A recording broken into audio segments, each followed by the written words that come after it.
दुआ ए भाई पर लागला। बुद्धिहीन तनु जान के सुमिरो पवन कुमार बल बुद्धि विद्या देहु मोहि हरहु कलेश विकार। तू है भक्त कहतर के हनुमान जी। देखिए मालिक से भेंट करावे में दरबान के बड़ी भूमिका होला। हां जी श्रद्धा मन में रही तो मालिक ऑफिस में बड़े रूरे 2 दिन जाई तो दरबान जाके कही में के मालिक रूरे से मिले खातिर और भक्त जेकरा के अंग्रेजी में फैन कहल जाला रूरे से मिले खातिर एगो भक्त करीब 6 महीना से आवत तनी मनी दर्शन दे और श्रद्धा मन में ना रही लगातार जाई आ मालिक ऑफिस में बड़े कह दी कि मालिक तो दिल्ली गई बड़े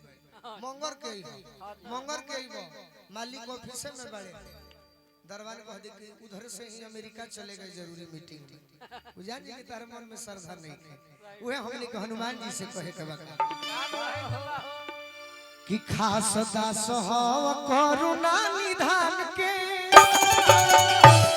एगो बलिया जिला वाला पहले हनुमान जी के जयकारी तनी हाथ उठा दी सबको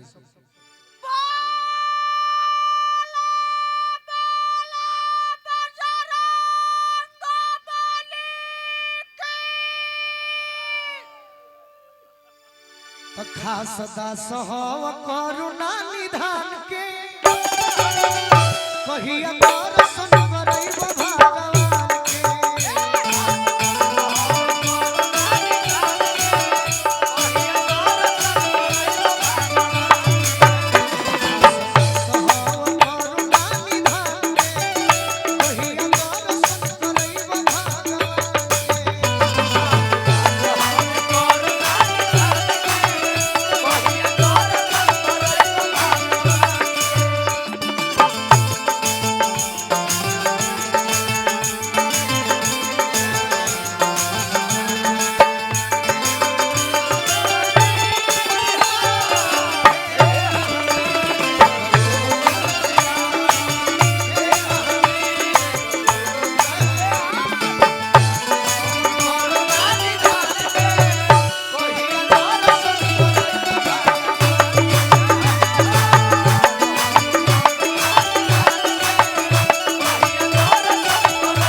प्रत्याशी दिग्विजय सिंह जी बहुत बहुत आशीर्वाद देंगे। भक्त कहता के हनुमान जी तहरा पतिया के जान तड़ुए के ना धावल गिर लेके आइला जैसे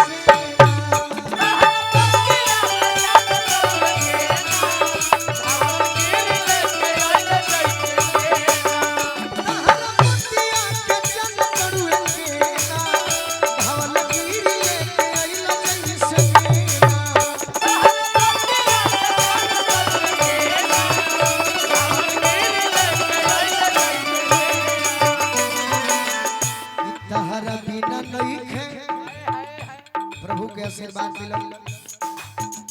तहरा बिना नइखे बोलो के मांगे कि तहरा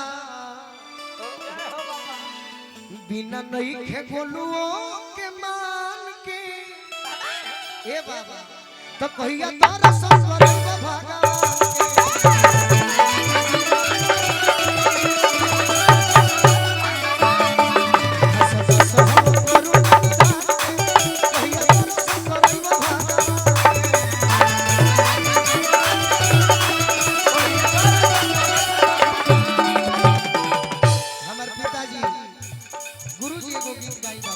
बड़े भैया के बहुत बहुत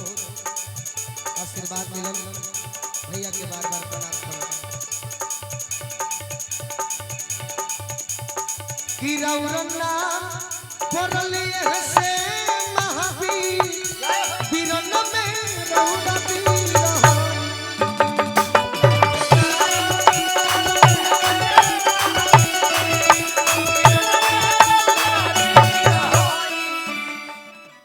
बालक अवस्था में हनुमान जी सूर्य भगवान के जननी की सेव आहार करे के फेरा में लाग गई सो घड़ी भी भइल का लिहनी सूरज के मुंह जबाई इनको भी होला मधुर चलाई तो देव सब विनती कइले तो देव सब विनती कइले हरनी ऊपर पी बिरन में रौरा पीरा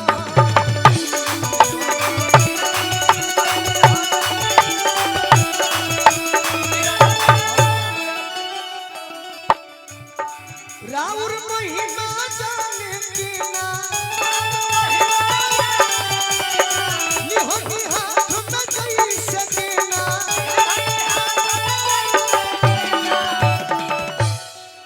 आके गोलुओं के आके हमनी के बना दी तकती बिरन में गौरा पीरा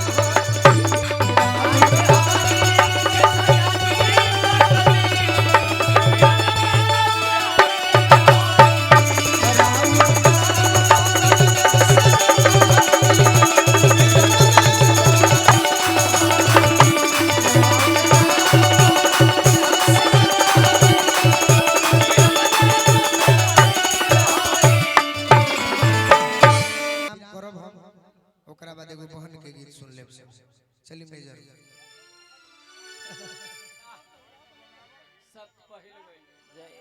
ऐसनो गीत पर अगर भूकंप आ गई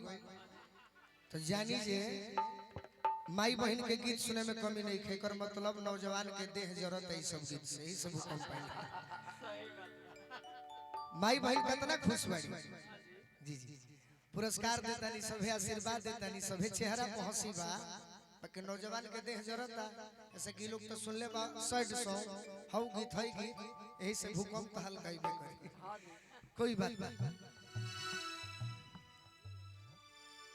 आदि शक्ति आर्ज सनी तनी साफ लिखवा के दो टीवीएस महाराज श्री के दरबार में हाजिरी लगाने का सौभाग्य हुआ। बड़ी अच्छा आपने भजन गीतों को आगाज की। मैं चाहता हूं एक बार इस बिटिया रानी के लिए ताली बजा करके आप सब आशीर्वाद बरसा दीजिए, क्योंकि इनका हौसला अफजाई होता है। बड़ा गाने का तरीका, लोगों को झुमाने का जो तरीका है, माँ भगवती बाबा भृगुनाथ का कृपा इनके ऊपर बना रहे, यही हम सभी टीम की ओर से कामना रहेगा। और मैं चाहता हूं कि आपके मन में और एक दो गीत हैं तो एक दो गीतों को प्रस्तुति दे दीजिए, क्योंकि बड़ा सौभाग्य होता है कि महाराज श्री जी के दरबार में हाजिरी लगाने का और गीत गाने का मौका मिलता है। तो आपसे ही आग्रह करूंगा कि एक दो गीत और गा लें।